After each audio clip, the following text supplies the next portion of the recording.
اب آپ فرما رہے ہیں کہ مذہب کا مقصد انسان کی اخلاقی اصلاح ہے، جسمانی اصلاح نہیں، درست؟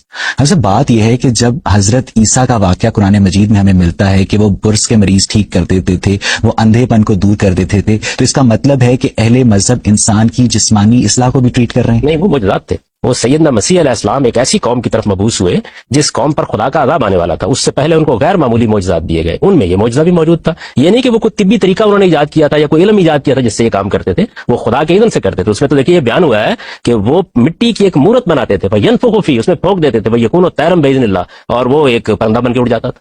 تو یہ ایک غیر معمولی معجزات کا بیان ہے، پیغمبر کی صداقت کے دلائل بیان ہو رہے ہیں، اس میں کوئی طبی مسئلہ نہیں دے رہے. ایسا رحم صاحب، آج آپ ایک 5 سال کے بچے کو بتائیں کہ تم ایک مٹی کا پتلا بناؤ اور اس میں پھونک مارو تو وہ اڑنے لگے گا، تو شاید وہ آپ کی بات تسلیم کرنے سے انکار کر دے، کیونکہ اس کی پرورش جس ماحول میں ہوئی ہے، جس سائنسی ماحول میں ہوئی ہے، اس کا علم اس بچے کا علم اس بات کی نفی کرتا ہے. اچھا، اگر آپ 200 سال پہلے کسی بچے کو یہی بات کہیں تو وہ شاید اس بات کو تسلیم کر لے کہ اس نے بہت ساری ایسی دیومالائی داستانیں سنی ہوں گی. تو مطلب آپ کو نہیں لگتا کہ مذہب اور سائنس کی میوچل کمپیٹیبلٹی کسی صورت میں ممکن نہیں؟ اگر میں 200 سال کے کسی آدمی کو اٹھا کر یہ بتاؤں کہ اس وقت ہم یہاں بیٹھے ہوئے ہیں اور ہماری یہ گفتگو امریکہ میں بھی سنی جائے گی، وہ باور کر لے گا؟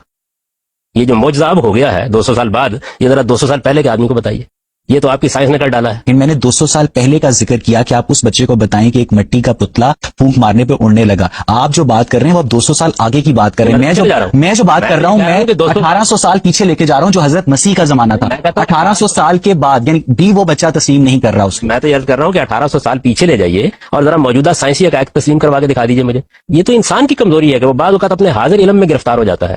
اس بچے کو میں بتاؤں گا کہ پہلے تو مجھ سے وہ دلائل مانگو جو خدا کے وجود کو بتاتے ہیں. یہ میں تمہیں بتاؤں گا قرآن خدا کی کتاب ہے، اس کے دلائل یہ ہیں، علمی اور عقلی طور پر یہ مانو. اس کے بعد جب یہ مانتے ہو کہ خدا اس کائنات کا خالق ہے تو یہ در حقیقت اس کا اعجاز ہے جو آگے چلتے ہیں.